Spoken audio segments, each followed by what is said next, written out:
Okay, so today I came into the class, and in our class today I was able to establish the two connections that are needed in solar energy installations, and we discussed about the solar panel, how they can be interconnected, the reasons why these connections are made.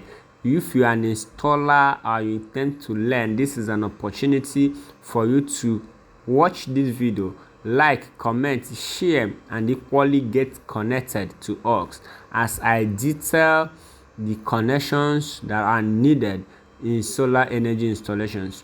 Basically, we have two installations or two connections that are to be made, which is series connection and parallel connections. For my illustration, you can see that if we have a line like this, A is moving to the end, B is moving to an end. They are not meant to touch each other until you have a desire of getting a high voltage. So in this, as illustrated, you can equally see that when they are traveling to each other, and if something happens in between, it is what we call short circuit.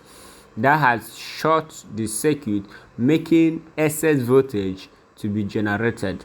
So for it not to damage your system, you need to be sure of the voltage rating of your device. When I talk about the devices, it includes charge controller and the inverter in your solar system. So these are the things, including the load appliances you want to use it with. So when you have something like this, I'll be showing you how the panels can be connected in parallel first. Just look at this. This is a solar panel from the illustration. When you see the solar panel like this, you have the positive side, that is our positive, and we have our negative side. In these connections, I will detail here what it means to be in series and in parallel too. For instance, we have 20-watt solar panel and they are rated 12 volts each. So, and in the same way, the current rating is 1 ampere. First, you ask yourself, as an installer, what do I want to achieve? So this is parallel connections. So what does it mean? We want the amperage to increase while the voltage remains the same. So in this kind of connection now, what we do is we take all the positive together and all the negative connections together.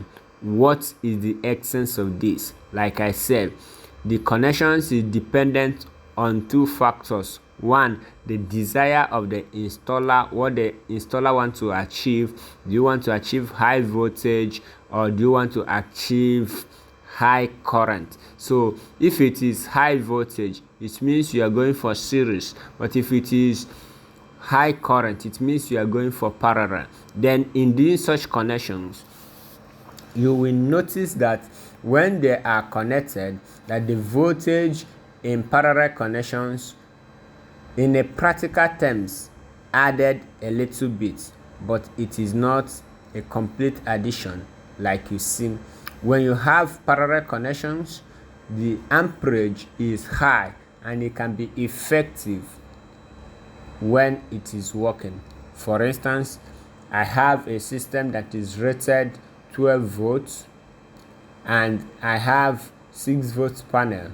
So what it means is that for me to get the rating of my charge controller and make sure that the system is effective, I have to connect my panels in series by connecting 6 volts in two places. But here we have 4 panels which we are about to use. Now doing this means we want to increase the voltage and equally maintain our current to flow through it. So a question came up in the class and the question said, does it mean that the current of the panel is increased? Or then this established the fact that electron is always available, and just like one of the laws of Ohm's law says that an object will remain at its state until a certain force is acted upon it. That is to say, when there is electron, there is something that needs to move